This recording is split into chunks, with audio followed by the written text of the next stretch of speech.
Amis des générateurs, bonjour. Ces derniers temps, je crois que ça fait 4 ou 5 fois, hein, c'est peut-être un hasard, que des gens me posent des questions sur ces fameuses histoires d'impédance de câbles sur les générateurs, de IZ, d'adaptateurs, de terminaison et tout ça. Et alors, c'est une vidéo que j'avais prévu de faire depuis assez longtemps, mais bon, à la limite, on va dire, la fonction crée l'organe, et a priori, c'est quand même quelque chose qui est assez confusant. Et donc, bah voilà, dans ce nouveau numéro de Gene Story, eh ben, on va justement faire un petit point là-dessus. Hein. Alors c'est pareil, encore une fois, je vais essayer d'être essentiellement pratique, hein. Je vais pas aller trop dans les théories, hein, mais essayer de regarder un petit peu quand même ce qui se passe et de façon pratique, hein, comment régler ça, comment faire pour utiliser au mieux son générateur. Alors, bah allons-y. Pour commencer, on va juste faire quelques petits rappels, enfin même pas théoriques, hein, vraiment, je veux dire, pratiques.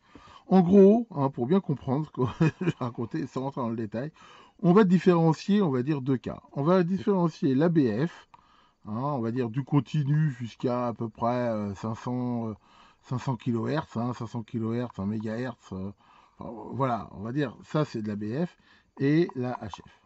Voilà. En BF, hein, on continue, quand on relie des équipements entre eux, on va utiliser des fils, on va utiliser éventuellement des câbles blindés, c'est-à-dire des câbles coaxiaux autour duquel il y a un blindage pour le protéger des perturbations, des choses comme ça. Mais dans tous ces cas-là, ce qu'on appelle l'impédance du câble, je veux dire, on s'en fout quelque part. C'est pas qu'elle n'existe pas, elle existe, mais bon, sans entrer dans le détail, à ces fréquences-là, pour que l'impédance se joue vraiment, il faut des câbles très très longs, hein, de l'ordre de, je sais pas, plusieurs centaines de mètres, et c'est pas le cas ici qui nous intéresse. Donc en gros, dans tous ces cas-là, hein, l'impédance ici, je veux dire, on s'en fout. Voilà. Même si c'est un câble blindé, je veux dire, il ne sert justement qu'à protéger ici des interférences, des choses comme ça. En HF, c'est complètement différent. Un câble en HF, c'est plus tellement un conducteur, hein, c'est une sorte de guide d'onde, et il a des tas de caractéristiques. Alors, là-dessus, je ne vais pas en parler plus. Je mettrai en lien dans la vidéo, un lien sur la vidéo d'Electro Bidouilleur. Il a fait une vidéo vraiment très intéressante sur les câbles coaxiaux et leurs propriétés. Et si vous voulez plus d'infos, je vous conseille vraiment d'aller voir cette vidéo. Ce qu'il faut retenir, hein, c'est qu'en HF, un câble coaxial, voilà, lui pour le coup, il a une impédance qu'on appelle généralement Z, hein, avec des standards. Hein, très généralement, c'est 50 ohms, mais ça peut être 75 ohms, 93, enfin bon, il y a différentes valeurs. Et qu'il est très important pour que les signaux soient transmis correctement, que l'impédance de départ ici et l'impédance d'arrivée ici soient égales à l'impédance du câble. Voilà, ce qu'il faut se rappeler, c'est ça. Donc, ça veut dire quoi? Ça veut dire que hein, l'impédance, hein, je rappelle, c'est la résistance en alternatif. Mais voilà, c'est si on prend une résistance simple, hein, ici, bah voilà, pour qu'un câble ici soit bon, et ben si on met une résistance de 50 ohms sur un générateur qui a une impédance de sortie de 50 ohms et que le câble a une impédance caractéristique de 50 ohms, eh ben, on sait qu'on aura une transmission correcte ici des signaux, sans réflexion, sans effets parasites et tout ça. Voilà, ce qu'il faut retenir à la base, c'est ça. Donc en BF, je veux dire, à la limite, l'impédance, on s'en fout. En HF, il faut que les câbles soient terminés par leur impédance caractéristique et c'est généralement 50 ohms. Voilà, ça, je pense qu'une fois qu'on sait ça, ça suffit pour comprendre le reste. Alors, c'est quoi cette histoire d'impédance de sortie? Si on raisonne pour l'instant aussi que en BF, la sortie d'un générateur de signaux, on peut le voir comme une source de tension d'impédance nulle, c'est-à-dire en théorie capable de fournir autant de courant qu'on lui en demande, en série avec une résistance de l'impédance de sortie du générateur. Bon, très souvent c'est 50 ohms, mais ça pourrait être une autre valeur. Et ici, donc voilà, on arrive sur la BNC de sortie. Donc ce qu'on appelle ici l'impédance de sortie, hein, c'est la résistance interne ici de ce générateur. Hein. Ça veut dire que bah, si ici par exemple on met 1 volt, d'accord, et ben là selon la source, cette résistance elle va jouer plus ou moins. Prenons le cas par exemple qu'on branche ça sur un oscilloscope directement qui a une impédance d'entrée de 1 mégo. Sur une entrée ligne par exemple qui a une impédance, je sais pas, bah, de 47K, et sur une vraie impédance ici de 50 ohms, voire carrément un court-circuit à la masse. Voilà. Si on regarde dans tous ces cas-là, Si ici on branche donc la sortie directement sur un oscilloscope avec une impédance de 1 mégaume, bah, c'est assez facile de calculer 1 volt ici, le courant qui passe là, les 50 ohms ils sont négligeables par rapport à 1 mégaume ici, c'est-à-dire que ça fait comme un pont diviseur, mais on voit que le rapport de ce pont diviseur est tel que ici il y a quasiment 1 volt. C'est-à-dire que les 50 ohms ici c'est peanuts par rapport au 1 mégaume. Si on raisonne en 47K, c'est moins peanuts, mais la perte elle reste quand même vraiment minime. Si on raisonne avec 50 ohms, là, on voit que c'est un pont diviseur parfait, hein, ici, avec deux résistances pareilles. Donc le courant qui passe est plus fort. La tension qu'on aura ici, c'est un pont diviseur dont les deux résistances, les deux branches ont la même valeur. Ici, j'aurai plus que 0,5 volts.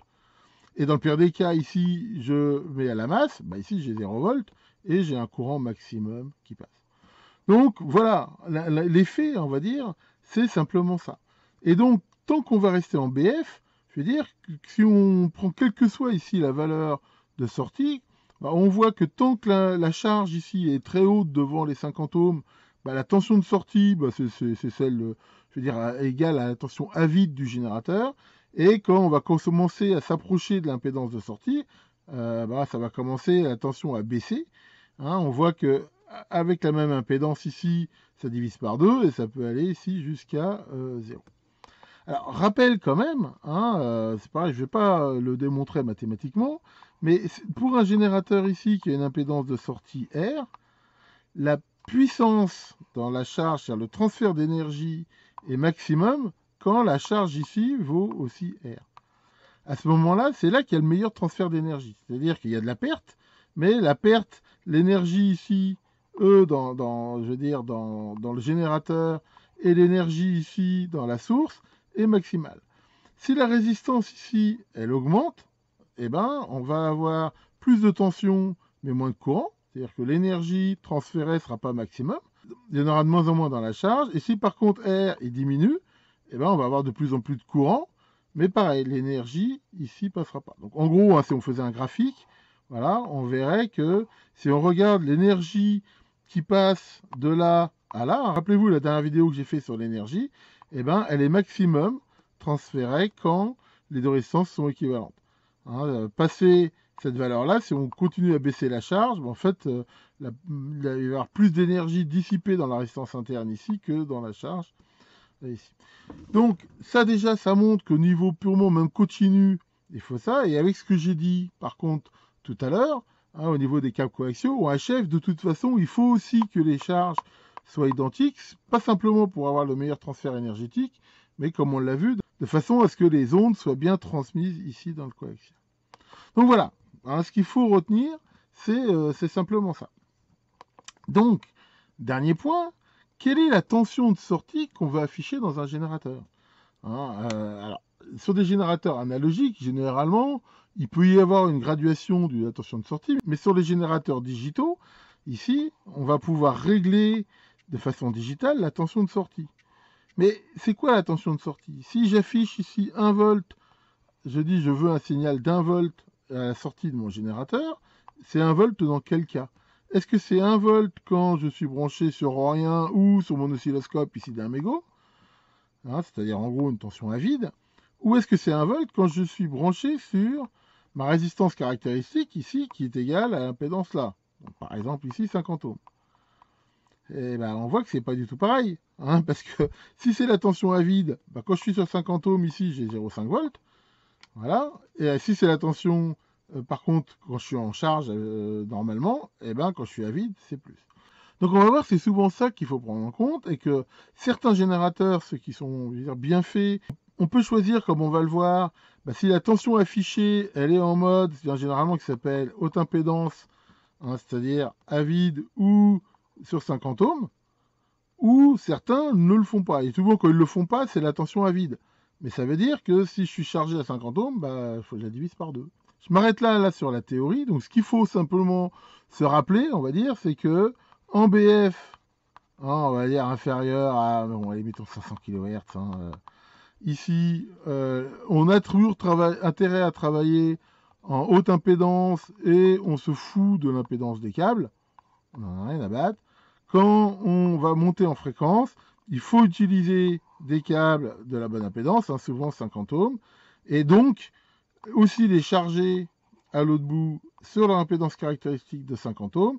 Et bien sûr, dans ce cas-là, si possible, afficher les tensions en mode 50 ohms pour que ça reflète réellement ici les tensions de sortie.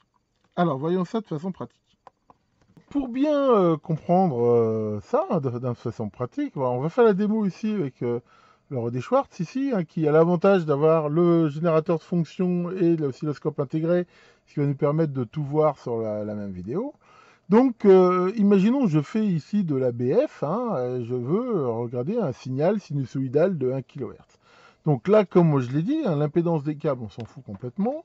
Et on va brancher donc la sortie du générateur sur l'entrée ici de l'oscilloscope. Là, je n'utilise pas de sonde, je branche ça, on va dire, directement.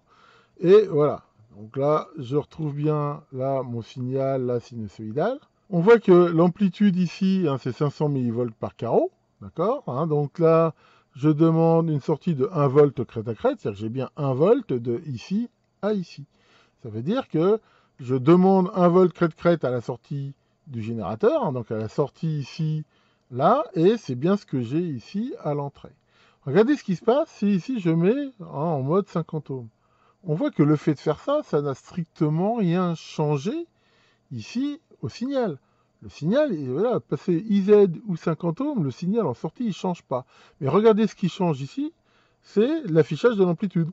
C'est-à-dire qu'en haute impédance, j'ai 1 volt, ici j'ai 50 ohms. Donc ici c'est 500 mV. Ça veut dire que maintenant, si je suis chargé en 50 ohms, ici, ici je demande 1 volt. Voilà, tout simplement. Là, dans la sortie, maintenant, j'ai 2 volts. J'ai 2 volts, pourquoi? Parce que ici, lui, il dit je te donne 1 volt si tu es chargé en 50 ohms.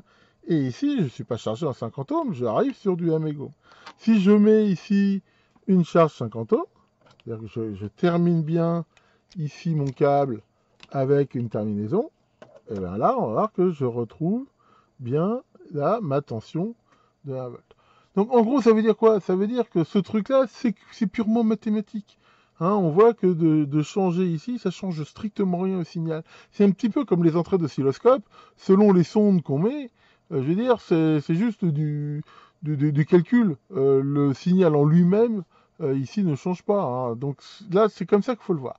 Donc ça veut dire quoi, tout simplement? Ça veut dire que si on utilise une charge qui est sous 50 ohms, parce que généralement on utilise un câble coaxial, et bien ici on a intérêt à se mettre en 50 ohms, et les amplitudes qu'on a là correspondent bien à la tension qu'on a en sortie du câble. Si on est sur des impédances plus hautes, et bien ici il faut se mettre en IZ, et l'amplitude qui est là correspondra à la charge sur ça. Si jamais on se trompe, là par exemple je me trompe, je lui fais croire que je suis en haute impédance et je suis sur 50 ohms, je demande 2 volts, mais comme on le voit ici, à 500 mV par carreau, et bien ici j'ai bien 1 volt en sortie. Est-ce que c'est vraiment important, donc, ces histoires de terminaison? Alors, pour finir, on va faire une petite démo. Là, je demande à mon générateur d'impulsion de me faire une impulsion, donc, ici, de 30 nanosecondes. Et je la branche sur l'entrée directement là, de l'oscilloscope, on va dire, voilà, de 1 mégo. C'est-à-dire que mon câble de 50 ohms n'est pas du tout terminé. Et qu'est-ce qu'on peut voir? On peut voir que mon impulsion qui est censée être rectangulaire, elle n'est pas si rectangulaire que ça.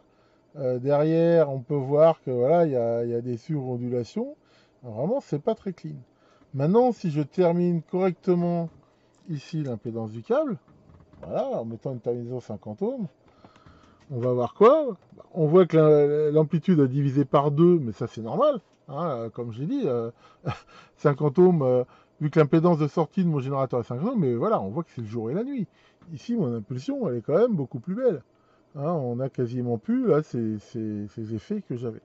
Alors bon, là, les fronts sont pas parfaits et tout, parce que la bande passante de l'oscilloscope est limitée. Je rappelle que le fait d'avoir ici des fronts importants, rapides, des fronts très raides, ça équivaut à de la HF. Et c'est pour ça que là, c'est mis exactement en évidence. Sur un signal sinusoïdal, le fait de ne pas être adapté, ça fait pas tellement des déformations, par contre, ça fait éventuellement des atténuations, enfin, ça fait ici d'autres niveaux. Mais enfin voilà, là on voit quand même, encore une fois, que c'est le jour et la nuit, entre quelque chose qui est terminé. Imaginons que ça attaque une porte logique. Ici, on va dire, j'ai quand même une impulsion voilà, qui a quand même de la tronche qui est exploitable, alors que si ici je le termine pas, c'est pas bon du tout. Alors, j'ai vu une fois quelqu'un qui disait la terminaison, et lui, il la mettait à la sortie du générateur. Alors, faisons-le. Faisons-le. C'est-à-dire que là, je ne mets pas là, et je mets l'adaptateur ici, directement à la sortie du générateur. Et ben, ça donne ça. On voit que c'est pas bon du tout. Mais voilà, ce qui est important, c'est que la terminaison, elle soit à la fin du câble.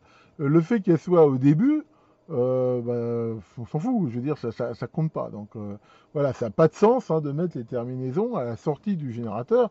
La terminaison, il faut la mettre ici au bout du câble. Un dernier mot, il existe des oscilloscopes, c'est pas le cas de celui-ci, où sur les réglages ici d'entrée, on peut choisir d'avoir une résistance de 50 ohms intégrée, ce qui fait que en fait, le fait de la mettre en route, ça équivaut à mettre ici une terminaison. Alors ça, c'est bien et pas bien. C'est bien parce que c'est intégré, souvent en plus c'est bien fait au niveau HF et tout, donc ça c'est plutôt pas mal.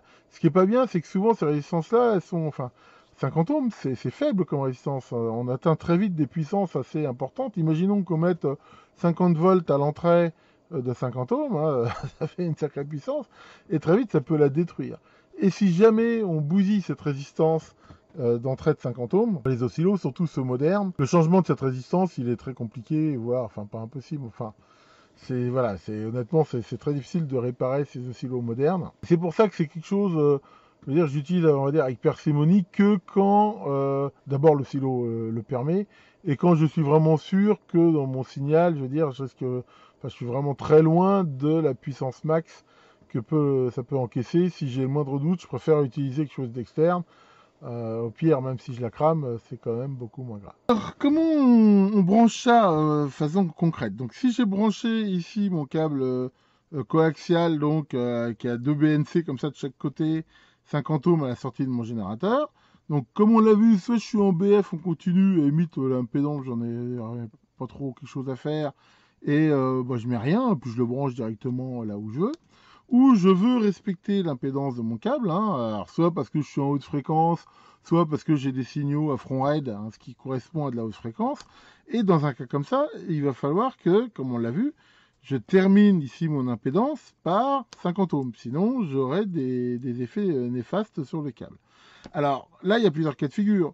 Soit ça, je le branche sur quelque chose qui est déjà 50 ohms. Par exemple, ici, mon analyseur de spectre, l'entrée, elle est déjà à 50 ohms, donc j'ai rien à faire, je le branche directement.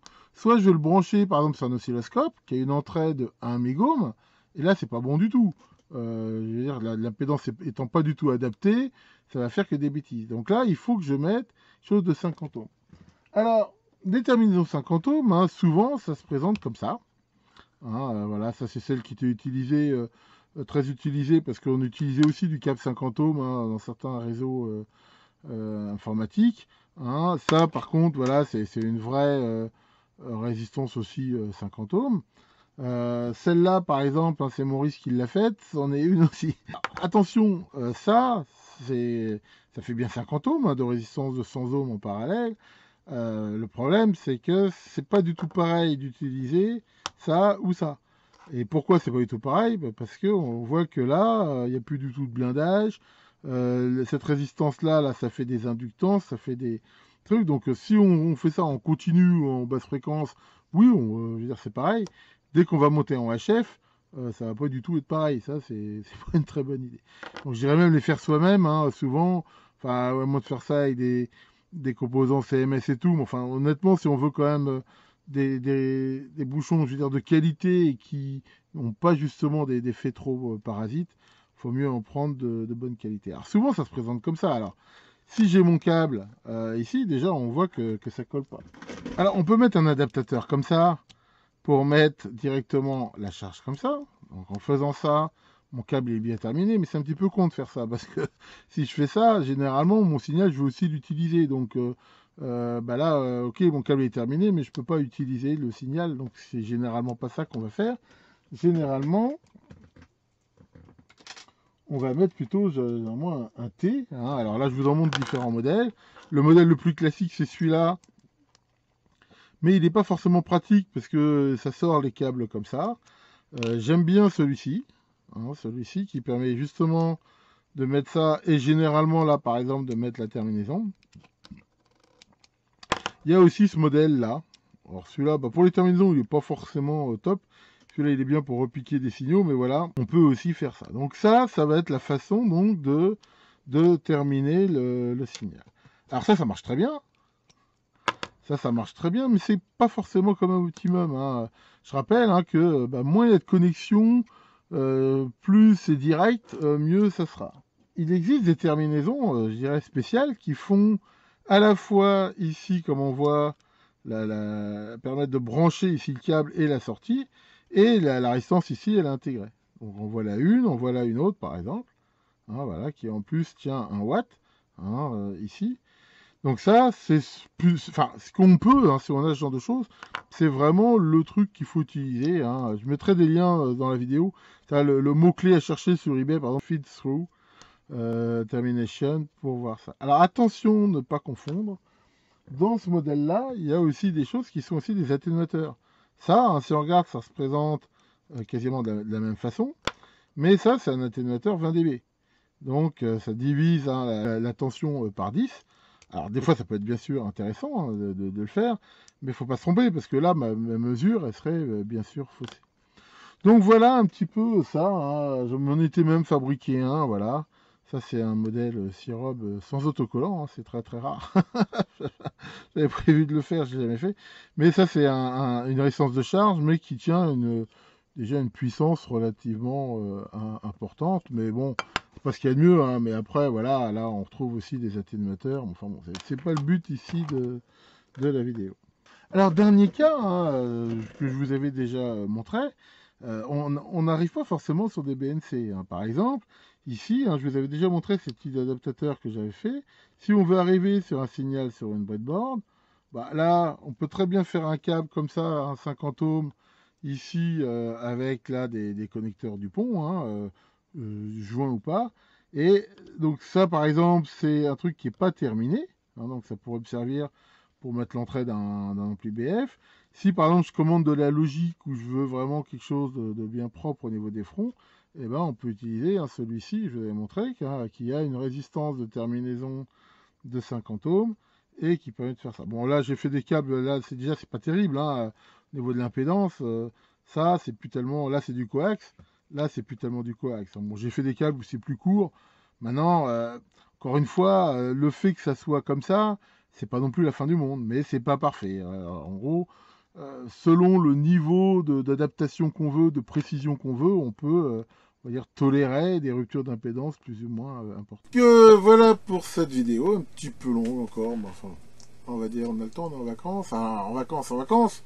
Moi je suis en vacances demain soir, et en vacances jusqu'en septembre. Et ça, là je dois dire que ça va faire du bien. Je sais pas encore trop ce que je vais faire, enfin c'est comme d'habitude, moi j'ai toujours plein de projets, hein, et puis je vais pas refaire le quart du dixième. Mais enfin bon, je pense que ça sera aussi l'occasion de faire des petites vidéos sympas. Et alors j'espère aussi qu'il va pas faire trop chaud, parce que là, bah là ça va encore, je veux dire, là il fait 26-27, mais c'est vrai qu'ils annoncent très chaud, et que, alors on n'est pas en pleine canicule, mais on va quand même apparemment se faire caniculer quand même. C'est pas forcément agréable. Enfin donc voilà, alors justement, tiens, Maurice n'est pas là non plus, il est parti justement, lui, dans le sud. Et alors là-bas, il doit aussi avoir très chaud, parce qu'il m'a envoyé une lettre et le timbre était attaché avec une épingle à nourrice. Donc s'il peut même pas le coller, c'est qu'en effet, il doit faire sec là-bas. Que l'affreux Terminator vous fasse de belles impulsions au bout de vos coax, et à très bientôt pour de nouvelles vidéos. Bah oui, il faudrait peut-être se renouveler un peu là.